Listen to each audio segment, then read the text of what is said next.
Ассалому алайкум ҳамдиёрони азиз. Имрӯз 19 ноябри соли 2023 ва мо қарор дорем дар шаҳри Исор деҳаи Бағалак дар ҳавлии замини назҳавлигии Акаи Абдулло. Акаи Абдулло, ман имрӯз омадам бо як хабар гирам гуфта ва омадам ки имрӯз як чӣ навигариҳо шудааст.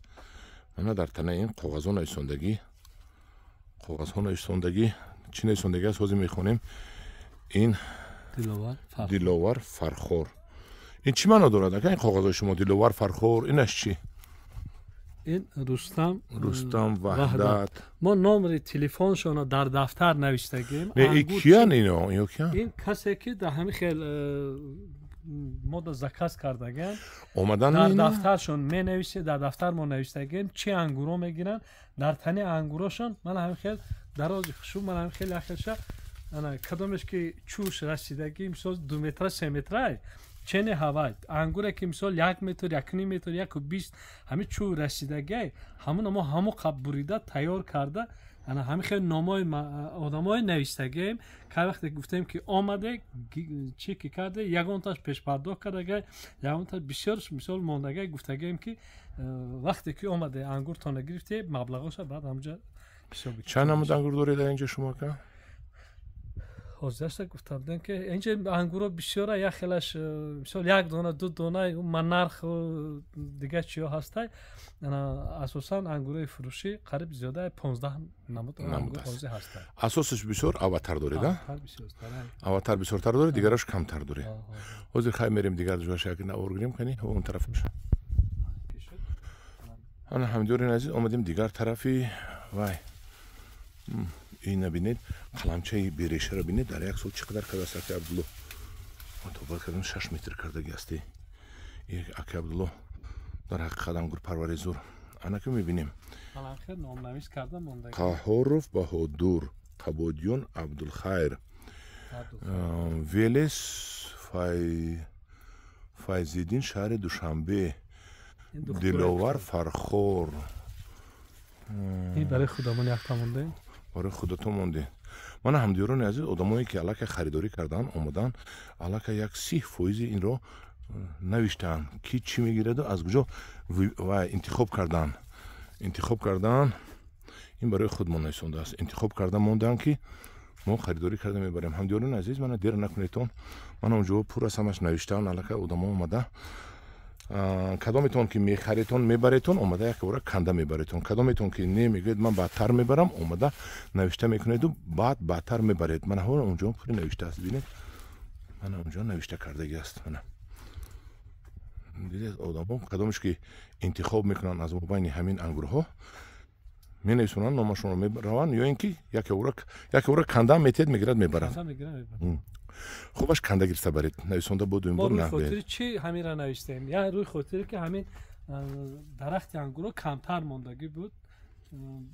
کسی که پیشتر شما خودتون گفته که مردم کم ترک پیشتر مثلا کسی که زکات کردگن همون مثلا رفته دست کرده گیره بیره همون پیش همون دو مثلا ما دروغ نشه همون ما نامش را نوشته پیشکی مونده. کسی که همین خیلی پیشکی زنگ زدن گفتن ما هم کار تیار کردن مونده.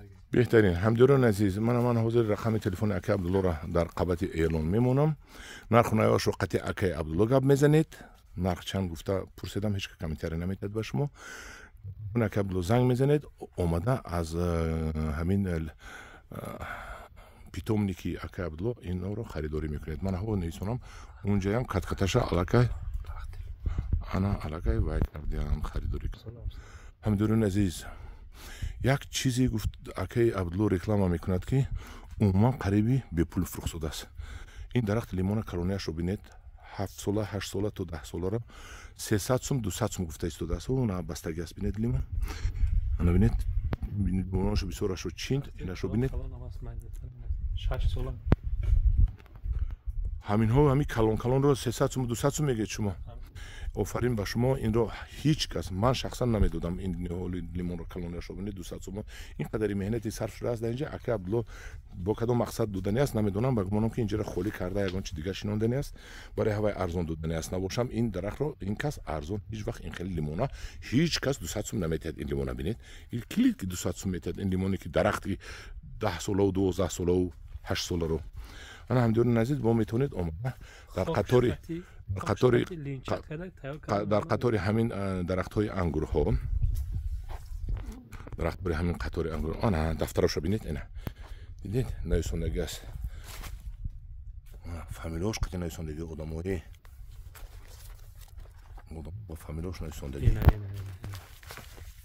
فیضلو صدلو قرغان انا منم نویسندگاه چی من میگم منم نویسندم من نامه آدمو علاقه همش نوشته شده است انا همدیگران عزیز اکا عبدالله لیمون چه کنده میتید گفته شما وقتی که اومد خریدو خاکش قطعی کلان کنده ریشه کلان کنده ریشه کنده لینچه مثال گیرش پیچونده خشو کرده میتید بعد کسی که درختای کلموی و کنکوات گفته بودن اینا من دست کرده میگیرم میبرم مثال تیار میکنم میشنونم کسی در کره یک سال منم چخیلی که نشان داده بوده هم خیلی حاصل میتید توباکو در خواهی توباکو در مثال تیار میکنیم برای کسی که در اوشانهای بلند زندگی میکنن اونا در اونجا مثال کنن بهترین چیزی خوب بهترین همین میکنه تیار میکنه گوشت وارد با شما در مراجعت میکنیم بهترین کدید اکا عبدالله بهترین همینطور از این حتما با اکا عبدالله مراجعت کنید من اینجا گرم بد شده است اکا عبدالله بالای لیمون خوبشون پوشیده است من